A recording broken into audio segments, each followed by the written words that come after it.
إن الحمد لله نحمده ونستعينه ونستغفره ونعوذ بالله من شرور أنفسنا ومن سيئات أعمالنا من يهده الله فلا مضل له ومن يضلل فلا هادي له وأشهد أن لا إله إلا الله وحده لا شريك له وأشهد أن محمدا عبده ورسوله يا أيها الذين آمنوا اتقوا الله حق تقاته ولا تموتن إلا وأنتم مسلمون يا أيها الناس اتقوا ربكم الذي خلقكم من نفس واحدة وخلق منها زوجها وبث منهما رجالا كثيرا ونساء واتقوا الله الذي تساءلون به والأرحام إن الله كان عليكم رقيبا يا أيها الذين آمنوا اتقوا الله وقولوا قولا سديدا يصلح لكم أعمالكم ويغفر لكم ذنوبكم ومن يطع الله ورسوله فقد فاز فوزا عظيما أما بعد فإن خير الحديث كتاب الله وخير الهدي هدي محمد صلى الله عليه وسلم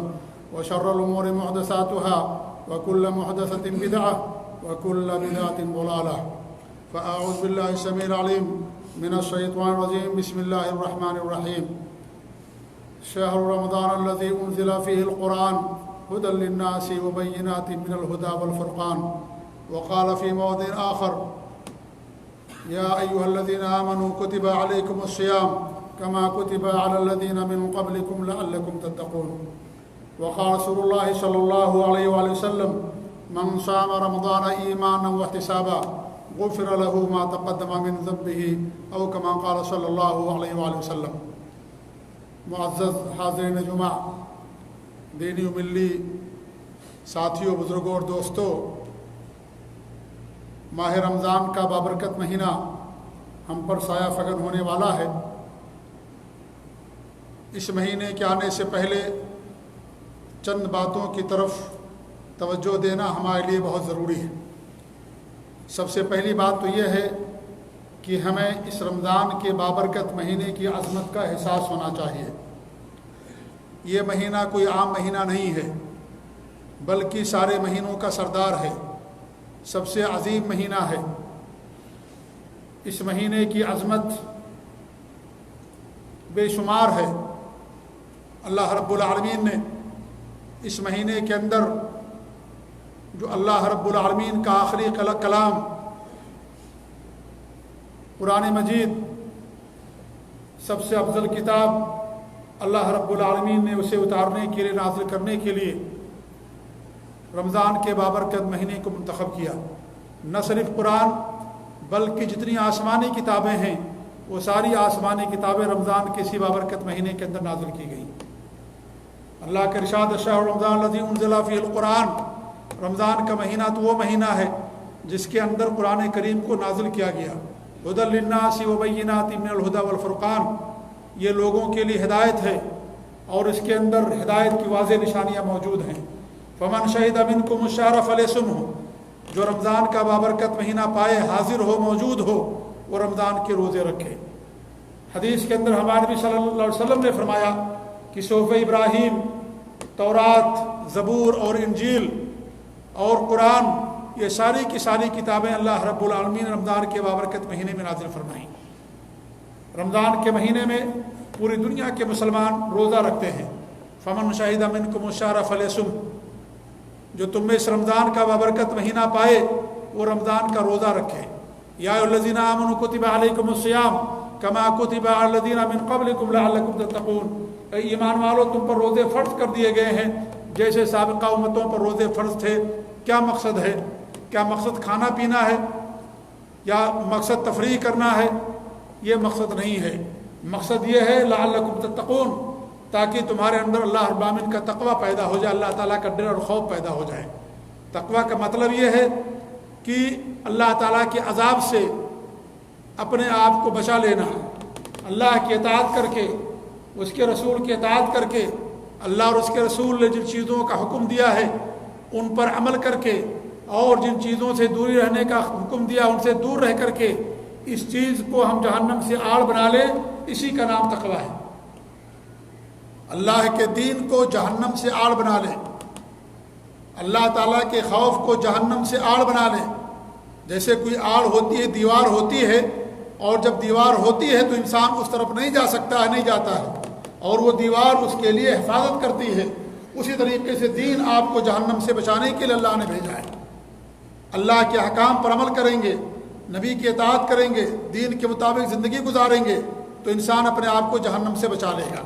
تو تقویٰ کے لیے، جہنم سے آزادی کے لیے اللہ رب العالمین نے رمضان کے روزوں کو فرض کیا۔ اسی طریقے سے رمضان کی بابرکت راتوں میں سب سے زیادہ لوگوں کو جہنم سے آزاد کیا جاتا ہے۔ یہ سب رمضان کی عظمت ہے، یہ سب رمضان کی اہمیت ہے، اس کی خصوصیت ہے جو کسی اور مہینے کو حاصل نہیں ہے۔ رمضان کے مہینے ہی کے آخری راتوں کے اندر شب قدر آتی ہے جو 1000 مہینے کی عبادت سے بہتر ہوتی ہے۔ اسی مہینے کے آخری دنوں میں انسان اعتکاف کرتا ہے، اسی مہینے کے آخری دنوں میں انسان زکوٰۃ الفطر دیتا ہے، اسی مہینے کے اندر انسان جب حج عمرہ کرتا ہے تو اس کو حج کے برابر اجر اور ثواب ملتا ہے۔ جو رمضان کا روزہ رکھتا ہے اللہ تعالیٰ سے اجر اور ثواب کی امید رکھتے ہوئے اللہ تعالیٰ اس کے سابقہ گناہوں کو معاف کر دیتا ہے، چھوٹے چھوٹے گناہوں کو۔ جو شب قدر کو جاگتا ہے، اس کا اہتمام کرتا ہے، قیام کرتا ہے، اللہ تعالیٰ اس کے سابقہ چھوٹے گناہوں کو معاف کر دیتا ہے۔ یہ ساری خصوصیات، یہ ساری عظمتیں اور اہمیتیں رمضان کی اس بابرکت مہینے کی ہیں جو ہم پر چند دنوں کے بعد سایہ فگر ہونے والا ہے۔ اس لیے آنے والے مہینے کو عام مہینہ نہ سمجھیں جیسے اور مہینہ آتا چلا جاتا ہے، بلکہ اس کی عظمت کا احساس اگر ہمارے دل کے اندر ہوگا تب ہم رمضان کے بابرکت مہینہ سے فائدہ اٹھا پائیں گے۔ اگر اس کو عام مہینہ سمجھ کر کے یوں ہی ہم چھوڑ دیں گے تو اس مہینے کا فائدہ ہم نہیں اٹھا پائیں گے۔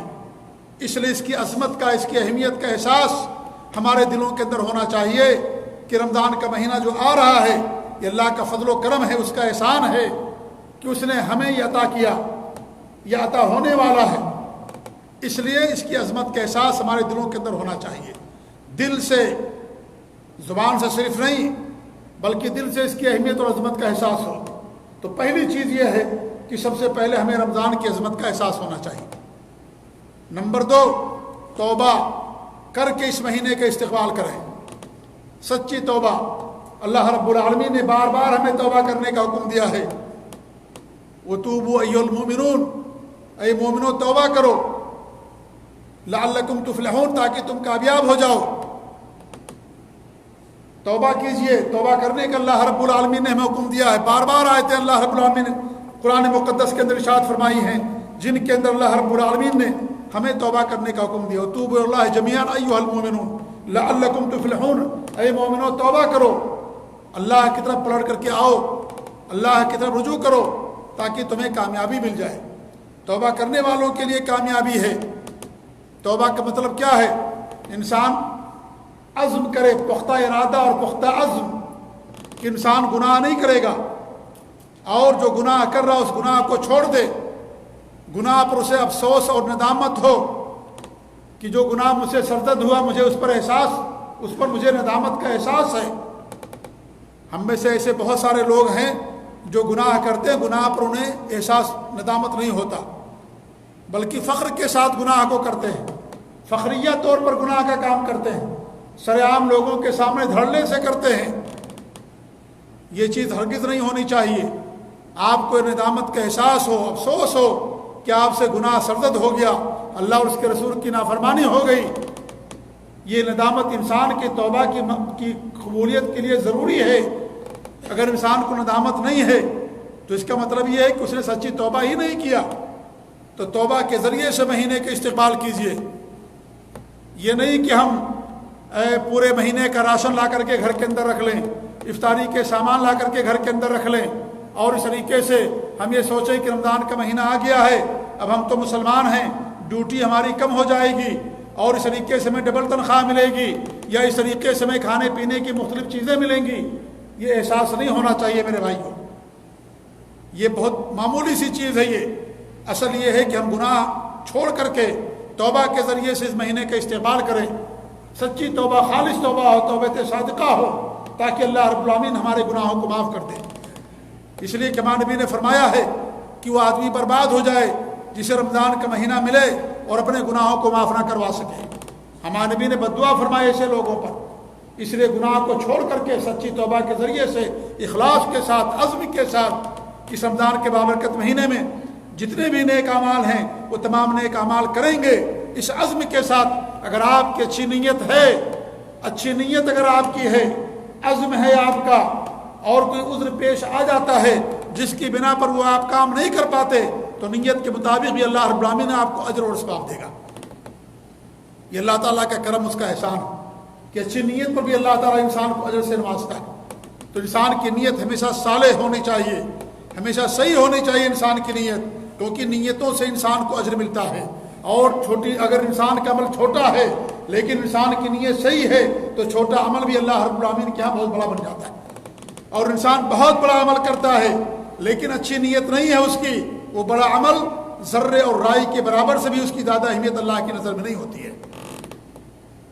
تو نیت میرے بھائیوں بہت اہم چیز ہے کہ انسان خالص اللہ کے لیے کرے، ریاکاری اور دکھاوا اور نمود اور شہرت مقصد نہ ہو، عمل کرنے کا مقصد خالص اللہ رب العالمین کی رضا جوئی ہو۔ چھوٹا سا عمل ہے تو بھی انسان کی نیت اگر صالح ہے تو اللہ رب العالمین اس کو اس پر اجر دیتا ہے۔ آپ لاکھوں ریال خرچ کر دیں دکھانے کے لیے، اللہ تعالیٰ کے یہاں اس کی کوئی حیثیت نہیں ہے، لیکن 1 روپیہ بھی اگر آپ دیں گے، 1 روپیہ 50 حللہ اگر آپ دیتے ہیں اور آپ کی نیت درست ہے، خالص ہے، سچی نیت ہے، تو 1 لاکھ روپئے کے مقابلے میں اس کی اہمیت اللہ تعالیٰ کے یہاں زیادہ ہے۔ نیتیں میرے بھائیوں عمل کو بڑا کرتی ہیں، اس لیے انسان کی نیت ہمیشہ خالص اللہ رب العالمین کے لیے ہونی چاہیے۔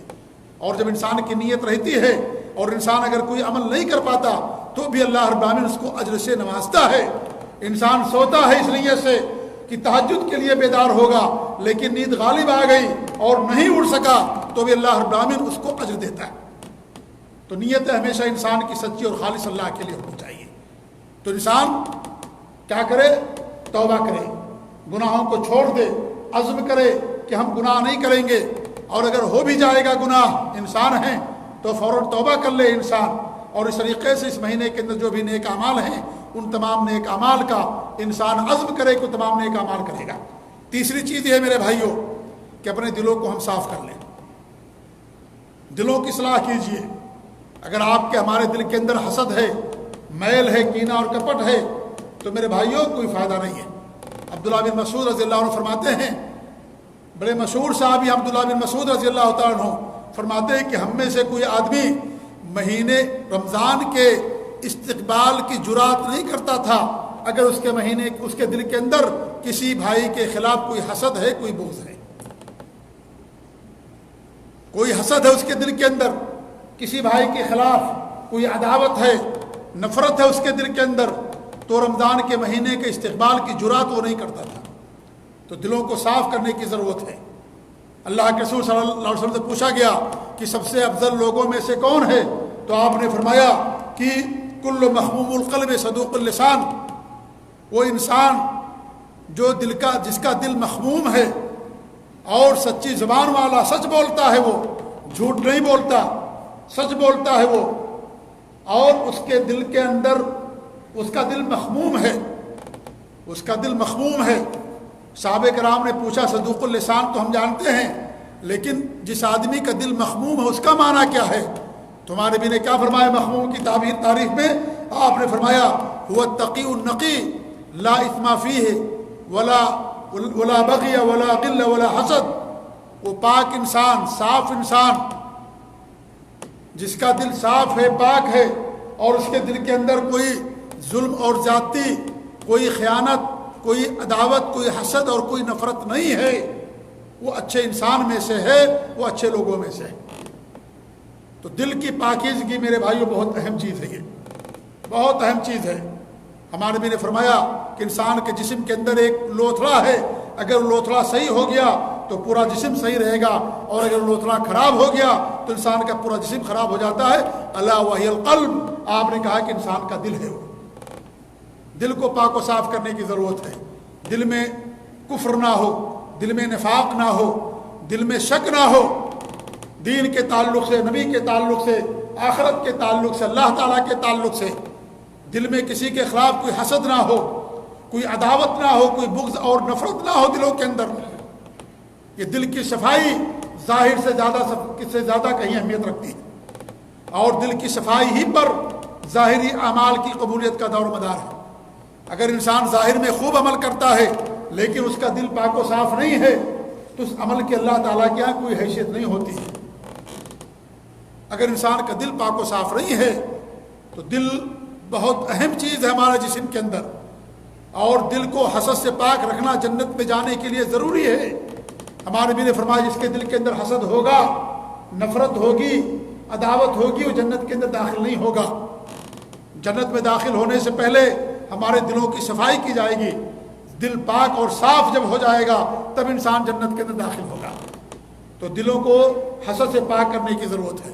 اگر ہمارے دل میں نفرت ہے کسی بھائی کے خلاف تو ہماری مغفرت بھی نہیں ہوتی ہے۔ اللہ کے رسول صلی اللہ علیہ وسلم کی حدیث ہے، ہر پیر اور جمعرات کو بندوں کے اعمال اللہ کے دربار میں پیش ہوتے ہیں اور اللہ رب العالمین ہر بندے کی مغفرت کر دیتا ہے، دو بندوں کو چھوڑ کر کے۔ ایک وہ بندہ جو اللہ تعالیٰ کے ساتھ شرک کرتا ہے، اس کی بھی مغفرت نہیں ہوتی، کیونکہ شرک اس دھرتی اور کائنات پر سب سے بڑا گناہ ہے۔ شرک کرنے والے کے لیے مغفرت نہیں ہے۔ کوئی بھی عمل کر کے جائے، وہ کتنا بھی نیک عمل کیوں نہ کرے، ظاہر میں پہاڑ جیسا عمل لے کر کے جائے، لیکن اگر اس نے شرک کیا ہے تو ایسے انسان کے لیے مغفرت نہیں ہوگی۔ اور پھر دوسرا کیا بتایا ہمارے نبی نے کہ وہ دو لوگ جو آپس میں نفرت رکھتے ہیں، حسد اور بغض رکھتے ہیں، تو اللہ تعالیٰ کہتا ہے کہ ان دونوں کو مہلت دے دو، ان دونوں کو چھوڑ دو، جب تک یہ لوگ آپس میں اصلاح نہ کر لیں، آپس میں صلح نہ کر لیں اور حسد کو دور نہ کر دیں، عداوت اور نفرت کو دور نہ کر دیں، اس وقت تک ان کو چھوڑ دو، ان کی مغفرت نہ کرو۔ آپ ذرا اندازہ کیجئے کہ کس قدر سخت جرم ہے یہ، اپنے دلوں کے اندر حسد رکھنا، اپنے دلوں کے اندر گناہ کرنا، یہ حسد کا گناہ کرنا۔ سب سے پہلا جو گناہ کیا گیا اوپر آسمان پر، یہ حسد ہی کا گناہ تھا۔ ابلیس نے حضرت آدم کے ساتھ یہی گناہ کیا تھا، اور جب آدم علیہ السلام دنیا کے اندر آئے تو دنیا کے اندر بھی جو سب سے پہلا گناہ ہوا یہی حسد ہی کا گناہ ہوا۔ شرک تو بعد میں آیا، نوح علیہ السلام کی قوم کے اندر شرک پیدا ہوا، پہلے شرک نہیں تھا، شرک بعد میں پیدا ہوا۔ انسانیت کی اصل توحید ہے۔ حضرت آدم علیہ السلام دنیا کے اندر آئے، توحید لے کر کے آئے دنیا کے اندر، وہ نبی تھے اللہ رب العالمین کے۔ شرک بعد میں پیدا ہوا لیکن حسد پہلے پیدا ہوا۔ حضرت آدم علیہ السلام کے بیٹے کے اندر حسد پیدا ہوا، جب ایک نے اللہ کی راہ میں صدقہ دیا، اللہ نے اسے قبول کر لیا، دوسرے نے دیا، اس کا صدقہ قبول نہیں ہوا، اس نے دل کے اندر حسد کر لیا، اور حسد نے اس کو کیا کیا، اپنے بھائی کے قتل پر مجبور کر دیا، اور قتل تک لے کر کے گیا، یہاں تک کہ اس نے بھائی کو ظلماً قتل کر دیا۔ اور آج بھی دنیا کے اندر جہاں بھی ناحق کسی کا قتل ہوتا ہے، اس کا ایک گناہ اس آدمی کے اوپر ضرور جاتا ہے، کیونکہ دنیا کے اندر اسی نے حسد کو رائج کیا اور ناحق قتل کیا۔ دنیا کے اندر ناحق اس نے قتل کیا، اس سے پہلے قتل نہیں تھا، دنیا میں اس نے ایجاد کیا، لہذا جو گناہ ایجاد کرتا ہے جب تک اس پر عمل ہوگا اس کی سزا بھی ایجاد کرنے والے کو ملتی رہتی ہے۔ تو حسد کی بنا پر یہ ہوا۔ یوسف علیہ السلام کے بھائیوں نے حضرت یوسف علیہ السلام کے ساتھ حسد کیا، کنویں کے اندر ڈال دیا، لیکن یوسف علیہ السلام نے کیا ان کے ساتھ کتنا عظیم کردار ان کے ساتھ ادا کیا، نبھایا، کہ اپنے سارے بھائیوں کو انہوں نے معاف کر دیا۔ آج ہمارے دلوں کے اندر اپنے بھائیوں کے خلاف کتنی نفرت ہے۔ ہمارا حقیقی بھائی ہے، سگا بھائی ہمارا ہے، لیکن پھر بھی ہمارے دلوں کے اندر اس کے خلاف نفرت ہوتی ہے، حسد ہوتا ہے۔ وہ ترقی کرتا ہے، ہمارے دل کے اندر حسد ہوتی ہے کہ آگے کیوں جا رہا ہے وہ، میں اسے پیچھے کیوں ہوں۔ یہاں تک میرے بھائیوں سنا گیا ہے کہ لوگ جادو تک کروا دیتے ہیں کہ ہمارا بھائی آگے نہ جائے، پیچھے رہ جائے، اس کا کاروبار تباہ ہو جائے اور وہ برباد ہو جائے، آگے نہ نکلے۔ یہاں تک گندی حرکت ایک انسان اپنے بھائی کے ساتھ کرتا جس کو انسان سوچ بھی نہیں سکتا ہے کہ جس کا اللہ کے اوپر نبی پر ایمان ہو اس طرح کی غلط حرکت وہ کر سکتا ہے۔ یہاں تک حالت ہماری پہنچ گئی۔ ایک مسلمان دوسرے مسلمان بھائی کی ٹانگ کس قدر کھینچتا ہے۔ یہی وجہ ہے کہ آج ہم دنیا کے اندر ذلیل ہیں۔ ہم نہیں دیکھ سکتے کہ ہمارا بھائی کوئی ترقی کر رہا آگے جا رہا ہے۔ کوئی بھی آپ کا بھائی ہو تو آگے جانے دیجئے، دینے والا اللہ تعالیٰ۔ آپ بھی محنت کیجئے، اللہ سے آپ بھی دعا کیجئے۔ آپ کے حسد کرنے سے کیا نعمتیں چھن جاتی ہیں؟ نعمتوں کو دینے والا اللہ رب العالمین ہے۔ آپ کا حسد کرنا یہ تقدیر پر اعتراض ہے، یہ اللہ کے فیصلے پر اعتراض ہے۔ یہ اگر کوئی آدمی کسی کی اللہ کی دی ہوئی نعمت پر کسی پر اعتراض کرتا ہے یا حسد کرتا ہے، ہم کون ہوتے حسد کرنے والے؟ بھائی ہم کون ہوتے حسد کرنے والے؟ دینے والا اللہ رب العالمین ہے۔ اللہ جس کو بہتر جانتا ہے اس کو دیتا ہے، اللہ نہیں دیتا، اللہ سے دعا کیجئے، ہو سکتا ہے نہ دینا آپ کے لیے بہتر ہو۔ اللہ تعالیٰ حکیم ہے. ممکن ہے آپ کے پاس ساری نعمتیں آ جائیں, آپ اللہ کی ناشکری کر دیں, ابھی نماز پڑھتے نماز بھی چھوڑ دیں, ابھی حلال کام کرتے ہیں حرام کام کرنا شروع کر دیں, آپ کے پاس مال آ جائے, شراب پینا شروع کر دیں. کون جانتا ہے اس بات کو, کون گارنٹی لے سکتا ہے؟ اس لیے اللہ رب العالمین کے ہر فیصلے میں حکمت ہوتی ہے, اللہ کے ہر فیصلے میں خیر ہوتا ہے. اللہ آپ کے ساتھ جو فیصلہ کر دے وہی آپ کے لیے خیر ہے, اسی کے اندر خیر ڈھونڈیے. حسد مت کیجیے, حسد سے انسان خود برباد ہوتا ہے, اور جس کے ساتھ حسد کرتا ہے وہ انسان برباد نہیں ہوتا ہے. اس لیے میرے بھائی دلوں کو صاف کر لیجیے, بڑا اہم مہینہ آنے والا ہے, گناہوں کی مغفرت کا مہینہ ہے یہ. اگر دل میں ہمارے حسد ہوگا تو ہمارے گناہ معاف نہیں ہوں گے. اس لیے گناہوں کی مغفرت چاہتے ہیں ہم تو اپنے دلوں کی اصلاح کر لیں, دلوں کو ہم پاک و صاف کر لیں, تب جا کر کے اللہ رب العالمین ہمارے گناہوں کی مغفرت کرے گا. اچھے لوگوں کی صحبت میں رہیں, یہ بھی ہمارے لیے بہت ضروری ہے. نیک لوگوں کی صحبت میں رہیں, جو دیندار لوگ ہیں, موحدین لوگ ہیں, اچھے لوگ ہیں, روزے نماز کے پابند ہیں, قرآن کی تلاوت کرنے والے ہیں, ایسے لوگوں کے ساتھ رہیے. جماعت کے ساتھ نماز کو پڑھنے والے, نماز کی اہمیت کو جاننے اور سمجھنے والے, ایسے لوگوں کے ساتھ رہیے. برے لوگوں کے ساتھ مت رہیے. یہ رمضان کی عظمت نہیں ہے کہ رمضان آ گیا تو ایک مہینہ فلم نہیں دیکھا, ایک مہینہ گانا نہیں سنا, خلاص رمضان کی عظمت کا ہم نے پاس و لحاظ رکھ لیا. یہ عظمت نہیں ہے رمضان کی. یہ تو چیزیں ہمیشہ کے لیے ہمارے اوپر حرام ہیں, یہ ساری چیزیں. اس لیے ایسے لوگوں کے ساتھ رہیے جو نیک اور دیندار ہیں, ان کے ساتھ رہنے سے بھی آپ کے اندر بھی ہمارے اندر بھی دینداری پیدا ہوگی. ہمارے نبی نے ہمیں حکم دیا ہے اچھے لوگوں کے ساتھ رہیے. وَكُونُوا مَعَ الصَّادِقِينَ, اچھے لوگوں کے ساتھ رہو, اچھے لوگوں کے ساتھ اٹھو بیٹھو. تمہارے دسترخوان پر اچھا دیندار آدمی بیٹھے, اچھے لوگوں کے ساتھ اٹھنا بیٹھنا ہونا چاہیے. ہمارے نبی نے مثال دی ہے عطر فروش کی. اگر آپ اچھے آدمی کے ساتھ اٹھو بیٹھو گے, اس کی مثال عطر فروش کی ہے. آپ عطر فروش کی دکان پر جاتے ہو تو آپ کو خوشبو ملتی ہے, آپ کا ذہن اور دماغ معطر رہتا ہے, کوئی ٹینشن نہیں رہتا.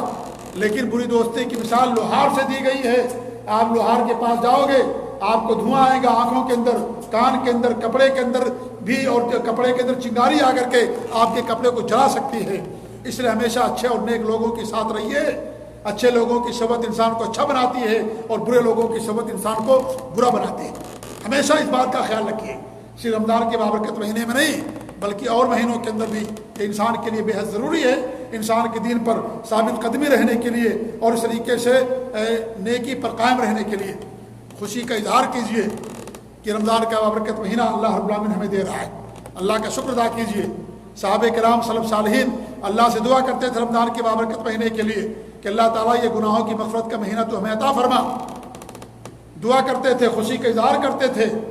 ایسا نہ ہو کہ رمضان کا مہینہ آ جائے تو انسان جو ہے مایوس ہو جائے, یا اس طریقے سے انسان اسے برا سمجھے, خوشی کا اظہار نہ کرے. نہیں, خوشی کا اظہار ہونا چاہیے. بڑا اہم مہینہ سایہ فخر ہونے والا, بڑا عظیم مہینہ اللہ تعالیٰ ہمیں اور آپ کو دینے والا. اللہ کا انسان شکر کرے, اللہ سے انسان دعا کرے کہ اللہ تعالیٰ اس نیک مہینے کے اندر ہمیں نیک اعمال کرنے کی بھی توفیق عنایت فرمائے. یہ دعا بھی بہت ضروری ہے میرے بھائی. دعا مومن کا ہتھیار ہے. یہ دعا سے اللہ تعالیٰ ہمیں ہمارے درجات کو بلند کرتا ہے. دعا کے ذریعے سے اللہ رب العالمین ہماری نیکیوں کے اندر اضافہ کرتا ہے. اس لیے انسان دعا کرے اللہ رب العالمین سے, کیونکہ اللہ تعالیٰ ہی دعاؤں کو سننے والا ہے, وہی سننے والا ہے. اللہ تعالیٰ سے انسان مانگے, اللہ کے علاوہ کسی اور سے انسان کچھ نہ مانگے, اللہ تعالیٰ دینے والا ہے. تو یہ تمام چیزوں کا انسان کو خیال رکھنا ہے. رمضان آنے سے پہلے اگر ہمارے وہ بھائی جنہوں نے کسی عذر کی بنا پر رمضان کے روزے نہیں رکھے تھے, ان کو چاہیے کہ رمضان کا مہینہ آنے سے پہلے اپنے روزوں کی قضا کر لیں. یہ دین اسلام کی آسانیوں میں سے ایک بڑی آسانی ہے کہ اللہ رب العالمین نے اگر کسی کے پاس عذر ہے, سفر کی وجہ سے, بیماری کی وجہ سے, روزہ رکھنا انسان کے لیے رخصت دیا گیا. اگر انسان نے روزہ نہیں رکھا سفر کی وجہ سے تو اللہ رب العالمین نے ہمیں حکم دیا ہے کہ ہم دوسرے مہینوں میں اس کو پورا کر دیں. جتنے روزے ہم نے نہیں رکھے اتنے روزے ہم بعد میں پورے کر دیں. کب تک کرنا ہے؟ جتنا جلدی انسان کرے بہتر ہے, لیکن زیادہ انسان شعبان کے مہینے تک کر سکتا ہے. اس سے زیادہ مؤخر کرنا انسان گنہگار ہوگا. اگر رمضان کا مہینہ آ گیا اور اس نے گزشتہ رمضان کی قضا نہیں کی, ایسا انسان گنہگار ہوگا. ایسے انسان کو توبہ کرنے کی ضرورت ہے, کیونکہ اللہ نے جو حد رکھی ہے اس حد سے اس نے تعدی کیا, اس حد کو اس نے فلانگ کر دیا, حد سے تجاوز کر دیا. وہ اللہ نے 11 مہینے کی مہلت دی تھی، 10 مہینے کی مہلت دی تھی، لیکن اس کے باوجود بھی اس نے نہیں رکھا تو اس نے حد سے کو پامال کر دیا، حد سے تجاوز کر گیا وہ. اس لیے اس انسان کے لیے توبہ ضروری ہے، اس کو ادا بھی کرنا، قضا بھی دینا ہے، لیکن ساتھ ہی ساتھ اس کے لیے توبہ بھی کرنا ضروری ہے. بعض علماء یہاں تک کہتے ہیں کہ اس کو کفارہ بھی دینا پڑے گا، کیونکہ اس نے تاخیر کیا جان بوجھ کر کے، لہذا اس کے لیے سزا ہے یہ کہ وہ کفارہ بھی اسے دینا پڑے گا، فدیہ بھی دینا پڑے گا، اور ساتھ ہی ساتھ رمضان کے روزوں کی قضا بھی کرنی پڑے گی. تو میرے بھائیو، مہینہ بڑا بابرکت مہینہ آنے والا ہے، بڑا عظیم مہینہ ہے یہ. اس مہینے کا استقبال کیجیے اچھی نیت کے ساتھ، اخلاص کے ساتھ، توبے کے ساتھ، گناہوں سے کی پر ندامت کے ساتھ، اس عزم کے ساتھ کہ ہم سے گناہ نہیں ہوگا، اور رمضان کے بابرکت مہینے کو ہم اللہ کی عبادت کے لیے، نبی کی اطاعت کے لیے استعمال کریں گے، اور اس طریقے سے نیک اعمال اس کے اندر کریں گے. اگر اس عزم اور نیت کے ساتھ انسان رمضان کا استقبال کرتا ہے تو رمضان کا مہینہ اس کے لیے بابرکت مہینہ ہوگا. ورنہ رمضان آتا رہے گا، جاتا رہے گا، اور اس طریقے سے ایک عادت لوگوں کی بن گئی ہے روزہ رکھنے کی، اور اس طریقے سے شروع کے دنوں میں انسان زیادہ چستی دکھاتا ہے، اور جیسے جیسے رمضان گزرتا جاتا ہے انسان قرآن کی تلاوت سے، نیک اعمال کرنے سے انسان کیا ہو جاتا ہے، انسان پھر چھوڑ دیتا ان چیزوں کو. ایسا کیوں ہوتا ہے؟ اس لیے ہوتا ہے کہ ہماری نیت کے اندر خلل ہے، ہماری نیت کے اندر فتور ہے، اللہ پر ایمان میں کمی ہے، اس مہینے کی عظمت کا احساس میں کمی ہے، اس لیے ساری چیزیں ہمارے ساتھ ہوتی ہیں. اللہ تعالیٰ سے دعا ہے کہ اللہ رب العالمین ہمیں رمضان کا بابرکت مہینہ عطا فرمائے. اللہ رب العالمین رمضان کے مہینے میں نیک اعمال کرنے کی توفیق دے. اللہ تعالیٰ رمضان کے بابرکت مہینے کو مسلمانوں کی عزت و سربلندی کا ذریعہ اور سبب بنائے. اللہ تعالیٰ اس کے اندر سب کی حفاظت فرمائے، بیماریوں سے، برائیوں سے، اور نیک اعمال کرنے کے اللہ تعالیٰ ہم سب کو توفیق دے. توحید پر قائم رکھے، اپنے نبی کی سنت پر قائم رکھے، شرک سے، بدعت و خرافات سے، تمام چیزوں سے اللہ رب العالمین ہم سب کو محفوظ رکھے. آمین. بارک اللہ علیہ ولکم فی القرآن العظیم ونفعنی وإیاکم بالآیات و ذکر الحکیم. انہ تعالی جواد کریم ملک بر رؤوف الرحیم.